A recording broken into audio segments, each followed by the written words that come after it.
हैं। नमस्कार जी, मैं शुरू कर दूं। हालांकि चलो ये तो बढ़िया जो पानी बांट रहे इन्होंने बंद तक कर दिया।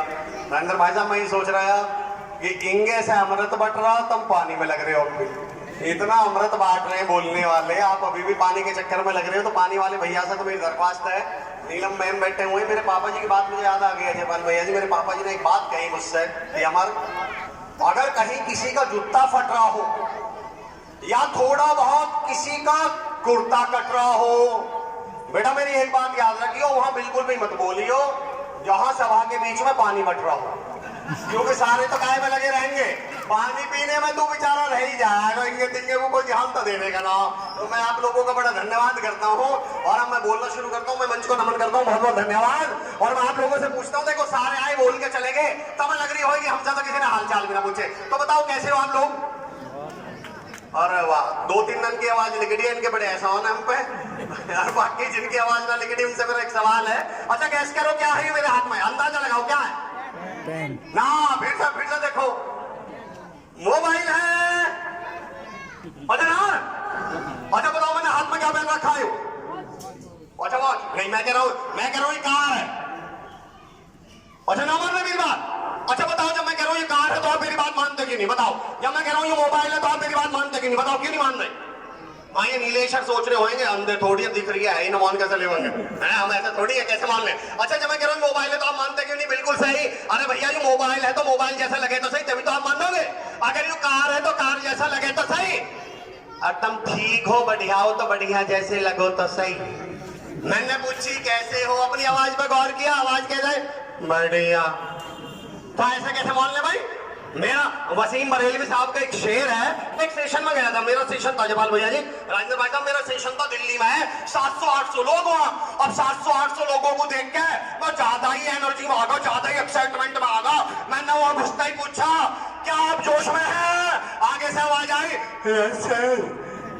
समझने की बात। देखो ऐसे कैसे मान ले? वसीम बरेलवी साहब का एक शेर है कि उसूलों पे अगर आंच आए तो टकराना जरूरी है, और जिंदा है तो फिर जिंदा नजर आना जरूरी है। भाई बढ़िया हो तो बढ़िया, जैसे लगो सही, सब माननी पड़ेगी।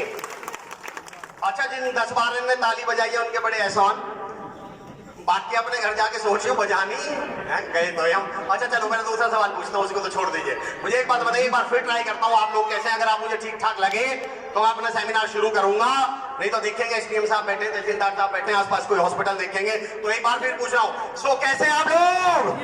अरे 2.25 लोग तबियत की कुछ ठीक हुई, दूध का दूध पानी का पानी, मैं अकेला था, इतने सारे 500 आदमी, कैसे आप लोग?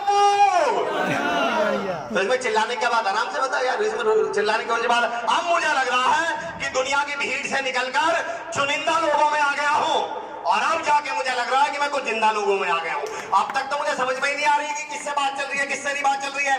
बहुत बहुत धन्यवाद आप लोगों का। एक बात मैं कह दूं, पवन भाई साहब यहाँ खड़े हुए हैं, देखो एक बात समझो, जो मुझे इस गांव में आके समझ में आई, गांव का हर एक बंदा साथ में एक दूजे के होलिया, और लाइब्रेरी का बीच जिन्होंने अपने गांव में बोलिया, एटा गांव का, एटा जिले का लाइब्रेरी वाला पहला गांव है। तो भाई मैं बारंबार नमन करता हूं पावन धाम बरौलिया, पावन धाम बरौलिया का मेरा बहुत बहुत नमन है। और मैं अब बता दूं, मुझे कोई यहाँ बैठे हुए थे जय भाई कह रहे थे भैया बीच में बालक बोल रहे हैं, और अब इन बालक की खूब भी बता दूं, मैं गारंटी लेके कह सकता हूं, इस लड़के की मुझे आवाज समझ में आई थी, दोनों आपस में बात कर रहे थे, मैं अब आपस में बात नहीं कर रही, और जो कोई बात करे उसे भी चुप कराना, ये होती है बच्चों की जिम्मेदारी। मान गया भाई, क्या नाम है आपका?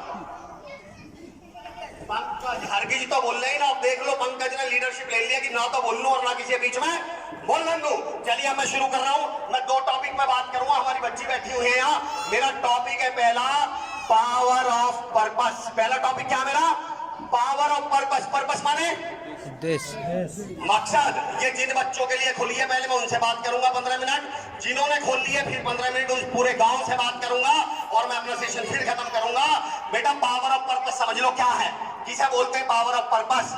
जब तुम पढ़ने बैठो, जब तुम तैयारी करने लगो, जब तुम सोचने बैठो कि हमें जिंदगी में कुछ करना है, तो उस समय एक बात याद रखियो कि ताकत इंसान के अंदर नहीं होती, ताकत इंसान के मकसद के अंदर होती है। उदाहरण दे के बता रहा हूं, मैं सिद्ध करके बताऊंगा। दोस्त कितना वजन उठा लोगे आप? कितना वेट उठा लोगे? क्या नाम है आपका? कितना वजन? 50 किलो। 50 किलो हिमांशु कह रहे हैं 50 किलो। 50 किलो आप कितना उठा लोगे? 45। आपका क्या नाम है? शाहिद। आपका नाम क्या है? सौरभ। सौरभ कह रहे हैं 50 किलो, हिमांशु कह रहे हैं 50 किलो, शाहिद कह रहे हैं 45 किलो और अमर चौधरी कह रहा है मैं 70 किलो उठा लूंगा। मैं आपको सिद्ध करूंगा कि ताकत इंसान में नहीं होती, उसके मकसद में, उसके पर्पस में होती है। हिमांशु को लगता है कि मैं ज्यादा से ज्यादा 50 किलो उठा सकता हूँ, शाहिद को लगता है कि मैं ज्यादा से ज्यादा 45 किलो उठा सकता हूँ, अमर चौधरी को लगता है 70 किलो और सौरभ भाई को लग रहा है कि मैं 50 किलो उठाऊंगा। अब मेरे सवाल का जवाब दियो। रात को भूकंप आता है और उस भूकंप में हम चारों का सगा छोटा भाई पिलर के नीचे दब जाता है और उस पिलर का वजन हमारे द्वारा बताए गए वजन से 20-20 किलो ज्यादा है। आप में से कितनों को लगता है कि हम वो पिलर उठा लेंगे? कितने लोगों को लगे कि हम वो पिलर उठा लेंगे? हाथ उठा के बताओ कितने लोगों को लगे हाथ उठा लेंगे। तेरा सवाल कैसे कह रहे हो यार? ये तो कह रहे थे 50 उठाऊंगा, 45 उठाऊंगा, 50 उठाऊंगा, 70 उठाऊंगा। बेटा जिंदगी में फर्क इस बात से नहीं पड़ता कि पिलर में वजन कितना है, फर्क इससे बड़ा है कि नीचे कौन दब रहा है। जिंदगी में फर्क मुश्किलों से नहीं बढ़ता, चुनौतियां कितनी बड़ी हैं, फर्क इस बात से नहीं पड़ेगा। फर्क पड़ेगा तुम्हारे मकसद कितने बड़े हैं, तुम्हारे सपने कितने बड़े हैं। जिसका मकसद बड़ा है उसे दुनिया की कोई ताकत, कोई बाधा, कोई रुकावट रोक नहीं पाएगी सारी जिंदगी में। एक सवाल पूछता हूं मैं, ये तीनों इनसे ही पूछ रहा हूं फिर से सवाल। ये तीनों रात का टाइम है, 10 बज रहे हैं, 10:30 बज रहे हैं, ये एटा जा रहे हैं। जब ये रास्ते में एटा पहुंचते हैं, चौराहे पे रात का टाइम है, अंधेरा होगा, दो लोग मिलते हैं, कनपटी पे पिस्टल रखते हैं और इनसे बोलते हैं अंधेरे का टाइम है। दो लोग मिलते हैं, इनसे कहते हैं कनपटी पे पिस्टल रख के जो तेरे पास है हमें देते हैं, इनकी जेब में 1500 रुपए, क्या करोगे? दे देंगे? क्यों? कारण बताओ सर। जान प्यारी है, अगले के हाथ में पिस्टल है, दो लोग हैं, अंधेरे का टाइम है, मैं कमजोर हूं, आपने क्या कर दिया? उसे दे दिए। मेरी सिचुएशन नंबर 2, अगले दिन ये फिर उस गली में से जा रहे हैं, रात के 10:30 बज रहे हैं, अंधेरे का टाइम है, दो लोग मिलते हैं, कनपटी पे पिस्टल रखते हैं और इनकी गोद में इनका छोटा भाई है 1.5 साल का और वे पिस्टल रख के बोलते हैं अपना भैया हमें देते हैं। दे दोगे सौरभ? क्यों? जान प्यारी ना, जानकारी ना, आज उनके हाथ में पिस्टल ना, आज अंधेरा ना है, आज वे दो ना है। बेटा फर्क जिंदगी में इससे ना पड़ता कि उनके हाथ में क्या है, फर्क इनसे बड़े थारी गोद में क्या है। जब तुम्हारी गोद में 1500 की जगह सगा भैया आना तो कोनीन से मार दोगे, कोहनी मार मार के, बरौलिया के हो और वैसे भी इट्टा के हो, तब में डर रहे हो किसी से।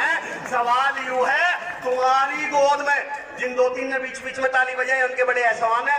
मैं एक बात बता दूं, जो कोई अपने घर से हाथ, मेरे सर में सौरभ सर बैठे, मैं बताना नहीं चाह रहा था इस बात है, एसडीएम साहब है, पर मैं उनकी गरिमाएं मैं इस उपस्थिति में बता दूं। मुझे 2009 में मैंने तपस्या करी थी 6 महीने। कौन भाई साहब? मुझे एक आशीर्वाद मिला था बाबा महाकाल का कि जो व्यक्ति मेरे सेमिनार में ताली नहीं बजाएगा वो अगले जन्म में घर घर जाके ताली बजाएगा। तो एक बार ट्राई कर लो, फिर बाद में बुरे मत नहीं हो। मैं 1 2 3 बोल लो, 1 2 3।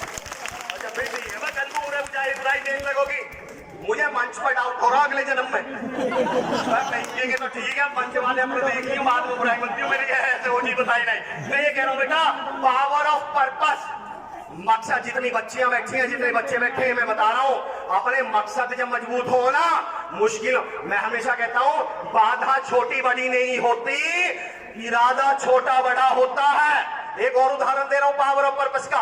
दोपहर के 1:30 बज रहे हैं, आप अपने घर से निकल रहे थे दीपक भाई साहब कि चलो सब्जी लेने जाना है, 1:30 बज रहे हैं, सब्जी लेने के लिए घर से निकल रहे थे, पांव बाहर रखाइया, मेह पड़ने लगा, बारिश शुरू होगी, घर में रेनकोट भी नहीं है, कुछ भी नहीं है, कुछ भी नहीं है, रेनकोट वगैरह कुछ भी नहीं है, बारिश शुरू होगी, सब्जी लेने जा रहे, क्या करोगे? चलो रुक जाओगे, छाता ना है, रेनकोट है। मेरा सवाल, आपको किसने रोका? मेरे क्वेश्चन का जवाब दो, आपको किसने रोका? बारिश ने। जोर से बोलो, क्या किसने रोका? बारिश ने। सिचुएशन नंबर 2, अगले दिन आप 1:30 बजे अपने घर से बाहर जा रहे हो, आपके बेटे के स्कूल की छुट्टी हुई है, आपका बेटा स्कूल के गेट पर खड़ा हुआ है, आप घर से दरवाजे से बाहर कदम निकालते हो, बारिश शुरू हो गई, रुक जाओगे? नहीं रुकोगे? क्यों भाई साहब, बारिश ना हो रही? अच्छा चलो तेज में पड़ दो, तेज में पड़ का, अब तो रुक जाओगे? अच्छा वो तेज भाग के जाओगे। मैं कह रहा हूं तूफान आगा, अब तो रुकोगे? ना रुको। अपने आप से ये झूठ बोलने बंद कर दो कि हमें बारिश रोक के रहे हैं। हमें रोके हैं हमारे मकसद। अरे जब मकसद ही जिंदगी में टिंडे लाना है तो भैया मुझे तो छोड़ दो, बूंदाबांदी भी रोक लेगी। पर जब मकसद अपने बच्चे को लाना है ना, तो जितनी तेज बारिश पड़ेगी उतनी तेज भगोगे, जितनी मुश्किलें आएंगी। नवाज देवबंदी साहब का शेर है, सफर में मुश्किलें आए तो हिम्मत और बढ़ती है। कोई ये बच्चियों के लिए बोल रहा हूँ, नीलम बहन जी कह रही थी, मैम बोल रही थे, ये बेटियों के लिए बोल रहा हूँ। तुम्हारी जिंदगी में बहुत रुकावटें, बहुत समस्याएं, बहुत चुनौतियां हैं। सफर में मुश्किलें आए तो हिम्मत और बढ़ती है। कोई अगर रास्ता रोके तो जुर्रत और बढ़ती है। बताओ, काम में जब तुम्हारे अंदर जुनून कब आवे किसी काम में करने का, जब कोई यूं कह दे तेरे बस की ना, तेरे पे ना हो, तो अभी हम क्या करें? बेटा अब तो कर रहूंगा, चाहे कुछ हो जाओ। सफर में मुश्किलें आए तो हिम्मत और बढ़ती है। कोई रास्ता रोके तो जुर्रत और बढ़ती है। अगर बिकने पे आ जाओ तो घट जाते हैं नाम अक्सर। ना बिकने का इरादा हो तो कीमत और बढ़ती है। सवाल ये, तुम्हारे इरादे क्या हैं? और अगर तुम्हारे इरादे मजबूत हैं तो आज के बाद कसम खा लो कि भाई, एक हमने पता गंदी आदत क्या डाल रखी है, जरा सी मुश्किल आएगी, जरा सी परेशानी आएगी और हम रुक जाएंगे, हम बचने की सोचे हैं सचिन भाई। और मैं एक फॉर्मूला देके जा रहा हूं, जितने युवा बैठे हैं उनसे एक बात कह के जा रहा हूं। जिंदगी में कई बार बच्चे मुझसे पूछेंगे सर कोई फॉर्मूला बता दो कामयाब होने का। मैं आपको बता रहा हूं, मेरी जिंदगी में एक ही फॉर्मूला अपनाया मैंने। उस फॉर्मूले का नाम है फंस जाओ। क्या नाम है फॉर्मूले का? फंस जाओ। हमें तो बचपन से क्या सिखाया गया, जब भी कोई सिचुएशन आए तो उससे क्या करो, बच जाओ। और हम बड़े राजी हो बच गए। मैं यूं कह करूं, ये बचना इतनी अच्छी चीज ना हो जितना सोच रहे हो। अच्छा बताओ, सबका एक्सीडेंट हुआ, मैं बच गया, अच्छी चीज है बुरी चीज? दोनों लग रही है। बाकी कह रहे 9 बजता था, आज हमें तंग तो न करता। मैं सबका एक्सीडेंट हुआ, मैं बच गया, कैसी बात? अच्छी बुरी चीज? अच्छी चीज, बच गया। मेरा अगला सवाल, सबकी नौकरी लगी, मैं बच गया, ठीक है? सब विदेश चले गए, मैं बच गया। सबने गांव में कोठी बना ली, मैं बच गया। है बचना इतनी अच्छी चीज ना जितनी सोच रहे हो। इतने भी मत बचो, ज्यादा बचने की आदत डाल ली तो फिर हमारा नाम ही क्या बढ़ जाएगा, बचे कुछे। फिर हम किसी के घर जा करेंगे, वे क्या करेंगे, इन्हें बचे कुछ लोग आए हैं, कुछ बच्चा कुछ पड़ा हो तो इन्हें खाने को देती हो। ज्यादा बचना कुछ ना ठीक ना, फंसना सीख लो। फंसना किसे कहें? जिम्मेदारी लेना। कि सारे गांव में चाणक्य ने कहा है, अगर कामयाबी पाना चाहते हो अपने उद्देश्य को सीक्रेट रखो, किसे बताओ मत। अमर चौधरी कह रहा है, अगर कामयाबी पाना चाहते हो तो पूरे गांव में पोस्टर लगवा दो, सारे गांव में ढोल बजवा दो, सारे रिश्तेदारों को बता दो इस बार की भर्ती में पीसीएस निकालूंगा, इस बार की भर्ती में एसआई निकालूंगा, इस बार की भर्ती में ठेके ये करूंगा वो करूंगा। और अब तुम्हारा कामयाब होना, तुम चाहो ना चाहो, ये गांव वाले रिश्तेदार करवा के मान लेंगे। बताओ हमारे गांव वाले रिश्तेदारों की सबसे बड़ी खूबी क्या हो? 2 बाल करने दरोगा के फॉर्म भरे, मैं 2 बालक ले लेता हूँ। आपका क्या नाम है सर? अंकित भाई और अमर चौधरी 2 लोग हैं, दोनों बरौलिया के रहने वाले हैं। दोनों ने सब इंस्पेक्टर का दरोगा का फॉर्म भरगा। अंकित का दरोगा में नंबर आगा और अमर का नंबर नहीं आया। बताओ गांव वाले दरोगा जी कह के किससे बात करेंगे? जिसका आगा उसका है, जिसका ना आता उसके बजीले में, जिसका आ जावे उससे तो क्या कहे। और अंकित का हाल चाल है तेरे यूं बता रहे दरोगा बन गया तो हमको तो अंकित ही है। और जिसका ना आता फिर वो बेचारा खेत पे जाता रहे तो सारे गांव वाले दरोगा जी खेत पे जा रहे हैं। वो बेचारा फिर गांव में आके भैंस नवाता रहे, दरोगा जी भैंस नवा रहे। वो फिर बेचारा खेत पे से चारा लावे, दरोगा जी चारा ला रहे। वो कहे बेटा तुम बनवा के ही बांधोगे, तुम तो खून पी लोगे, तुम न जीन दो मुझे। फंसना सीख लो जिंदगी में, ये गांव वाले तुम्हारे सपने पूरे करवा देंगे। सारा खेल किसका है? हम इतना डरे। मैं फंसने का फायदा बताता हूँ। हम बताओ सब बताओ कि मैं इस साल ये करने वाला हूँ, बताओ सारे गांव को, ताकि जब आप वो ना कर रहे हो तो गांव वाले टोक दें। तो तू तो कह रहा तू आईएएस बनेगा, सारे दिन तो तू नागिन डांस करता फिर बरातर में तू आईएएस बनेगा कैसे? नहीं टोक देंगे वो तुम्हें।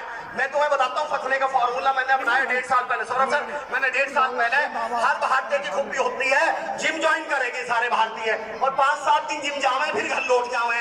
सतेंद्र भाई मेरे साथ भी ऐसा ही हुआ। मैंने क्या करा भाई साहब, सुखबीर भाई साहब, मैंने क्या करा, आज से 1.5 साल पहले की बात है। मैं 3-4 बार जिम गया, हर बार बीच में टूट जावे।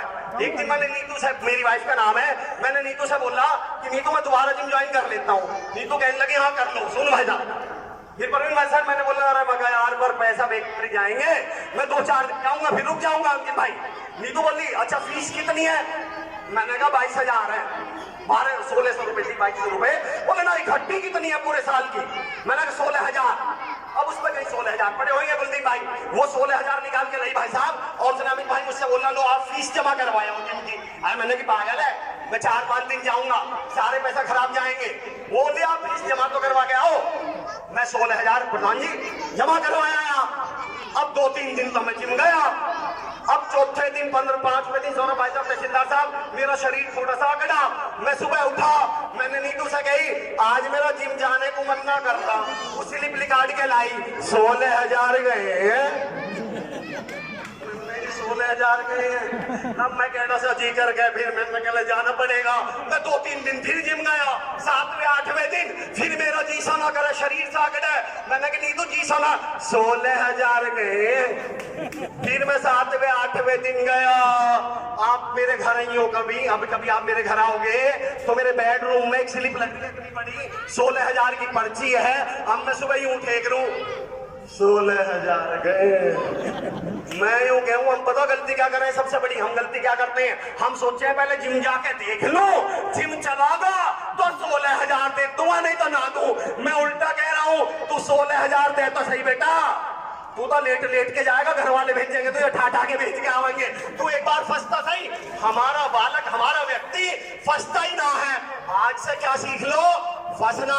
यहाँ बड़े बैठे हैं, मेरे से बड़े बैठे, उनसे एक सवाल पूछता हूँ, मकान बनाया होगा आपने, जब मकान बनाया यार ठेकेदार से आपने यूं पूछी मिस्त्री से कितना खर्चा आ जाएगा, अब जरा दिल पे हाथ रख के बताइए, जिस मकान में 55 लाख का खर्चा आया यार, मिस्त्री ने कितने बताए कितना आएगा? 55 लाख ही बताए, कितने बतावे? हाँ 40 बतावे, 35 बतावे। बताओ क्यों? उसे बताओ बेटा तू फंसता सही, तू एक बार शुरू तो करवा, तू तो 55 लाख भी लाएगा, 70 लाख भी लाएगा। और उसे यूं भी पता है अगर इसे शुरू में 55 लाख बता दिए तो इसके पिताजी पर भी शुरू ना होगा ये मकान।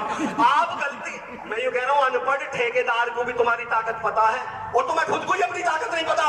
एक बार फंस जाओ, बताओ लोगों को, आज यहाँ अनाउंस करके जाइयो कल से मैं जिम आऊंगी, कल से मैं लाइब्रेरी आऊंगी, कल से मैं लाइब्रेरी आऊंगा, सबके सामने बोल के जाइयो। अब कल जब जी भी ना करेगा तो पता चल क्या लगेगी, अरे सबके सामने कह दी, अब सब यूं कहेंगे तो वैसी है। सारा खेल किसका दुनिया में? पर्पस का। किसका खेल है सारा? पर्पस। लास्ट उदाहरण देता हूं, मेरा फेवरेट उदाहरण पर्पस के ऊपर। अक्सर लोग मुझसे सवाल पूछे रहे जब मैं कहीं सेशन लेता हूं, बहुत युवा मिलते हैं मुझे, बोले भाई साहब हम कामयाब हो सकते हैं क्या या हम कैसे कामयाब हो सकते हैं? जय भाई, अरविंद भाई, मैं पलट के देवेंद्र भैया जी इसका कभी भी जवाब नहीं देता, जितना यूथ बैठा वो मुझे सुने इस बात को, मैं पलट के कभी भी इस सवाल का जवाब नहीं देता कि आप कामयाब हो सकते हो या नहीं। मैं पलट के 3 सिचुएशन देता हूं, पावर ऑफ पर्पस बता रहा हूं, 3 सिचुएशन देता हूं। हिमांशु ने और सौरभ ने, दोनों ने सोचा कि चलो चाय पीने चल रही होगी थी। दोनों का मकसद क्या है? चाय पी के आना। वो ये इस गांव से बाहर निकले, चौराहे पर पहुंचे, दंगे हो गए हैं, कर्फ्यू लगा हुआ है, पुलिस ने रास्ते बंद करे हुए हैं, ये दोनों चाय पीने जा रहे हैं। क्या करोगे भाई? दंगे हो गए, कर्फ्यू हो गए, हिंदू मुस्लिम दंगे हो गए, दंगे हो गए, कर्फ्यू लग गया, रास्ते बंद, क्या करोगे? देखो जा रहे हैं, 8 बजे घर आके पी लेंगे। सिचुएशन नंबर 2, इन दोनों ने सब इंस्पेक्टर का फॉर्म भरा हुआ है, 3 साल से तैयारी कर रहे हैं, आज इनका एग्जाम है, ये अपने घर से एग्जाम देने जा रहे हैं, ये चौराहे पे पहुंचे, दंगे हो गए, कर्फ्यू लगा, पुलिस ने रास्ते बंद करेंगे, क्या करोगे? जाएंगे। आप एक गली में ट्राई मारोगे, अच्छा उस गली में रास्ता बंद है, फिर दूसरी गली रास्ता बंद, तीसरी गली, चौथी गली, 5वीं गली, 6ठी गली में पता चला पुलिस ने देखते ही गोली मारने के आदेश दिए। हो सकता है आप वापस आ जाएं, और अब की बार आपने 5-6 गलियों में ट्राई मारी है। सिचुएशन नंबर 3, आपके पापा जी हॉस्पिटल में एडमिट हैं, अमर चौधरी के पापा जी हॉस्पिटल में एडमिट हैं, हम उन्हें ब्लड देने जा रहे हैं, हमारे ब्लड से उनकी जान बचेगी। हम अपने घर से बाहर निकलते हैं, चौराहे पर पहुंचते हैं, रास्ते बंद, दंगे हो गए, कर्फ्यू लगे, पुलिस ने देखते गोली मारने का आदेश दिए, क्या करोगे? वापस आ जाओगे, पापा जी को अगले जन्म में देखेंगे और तो जाएंगे। आप इंस्पेक्टर साहब के हाथ जोड़ोगे, आप एसपीएम साहब के पैर पकड़ोगे, आप डीएम साहब के सामने नाक रगड़ोगे, आप सीएम हेल्पलाइन पे फोन करोगे, और फिर भी परमिशन ना मिली तो कहोगे मार दे गोली, जाऊंगा तो जरूर, जाऊंगी तो जरूर। जब कोई मुझसे यूं सवाल पूछे है ना कि भाई साहब मैं कामयाब हो जाऊंगा क्या मैं अपने सपने पूरे कर सकता हूं, तो मैं उससे पलट के पूछे करूं, पहले बता तेरी कामयाबी की तेरी नजरों में वैल्यू कितनी है, तेरी सपनों की तेरी नजर में वैल्यू कितनी है। अगर तुम्हारे सपनों की वैल्यू तुम्हारे नजरों में उस चाय के कप के बराबर है तो घबराने की कोई जरूरत नहीं, अगले जन्म में तुम जरूर कामयाब होगे, इसमें तो भूल जाओ बेटा। अगर आपकी नजरों में आपके मकसद की वैल्यू, अपने सपनों की वैल्यू उस इंटरव्यू के बराबर है तो हो सकता है आप अगले 4-5 साल में कामयाब हो जाओ या ना भी हो। पर बेटा अगर आपके सपनों की वैल्यू, आपके मकसद की वैल्यू आपकी नजरों में अपने पापा जी के बराबर है तो पार्डन माय लैंग्वेज, किसी के पापा जी भी तुम्हें कामयाब होने से नहीं रोक सकते। सारा खेल इस बात का है आपकी नजरों में आपके सपनों की वैल्यू कितनी है। कई बार बालक मुझसे सवाल पूछेंगे, युवा बैठे तैयारी कर रहे होंगे, बोले भैया जब हम पढ़ने बैठे हैं ना तो हमको थोड़ी देर में 10-15 मिनट में नींद आने लगे, क्या करें? मैंने कहा एक काम कर, सुखीन भाई साहब, सौरभ भाई साहब यहाँ बैठे हुए हैं, आप सबके ट्रेनर, सबके इंस्पिरेशन सौरभ भाई साहब बैठे हुए हैं। बोले भाई साहब हम तो पढ़ने बैठे हैं तो हमें नींद आने लगे, क्या करें? मैंने कहा देख भाई तू जहां पढ़ने बैठे हैं ना उसके बिल्कुल सामने अपना सपना लिख, अपना मकसद लिख, अपना गोल लिख। तू 9 बजे पढ़ने बैठेगा, दीवार पे चार्ट पर अपना मकसद लिख। तुझे 11-11:30 तक तेरा सपना नहीं सोने देगा, तेरा मकसद नहीं सोने देगा। और जैसे ही तुझे 11-11:30 बजे नींद आवे तो मैंने कहा छत पे लिख अपने माँ बाप का सपना, अपने माँ बाप की मेहनत कि मेरी माँ सारे दिन घर पे काम करे पर मुझसे काम नहीं करवाती ताकि मैं पढ़ लूं। मेरे पापा जी सुबह मजदूरी को निकले, सुबह ड्यूटी पे निकले, रात को वापस आवे ताकि मैं कुछ कर लूं। मैंने कहा 11-11:30 तक तो तुझे तेरा सपना नहीं सोन दे और 1:30-2 बजे तक तुझे तेरा माँ बाप का सपना ना सोन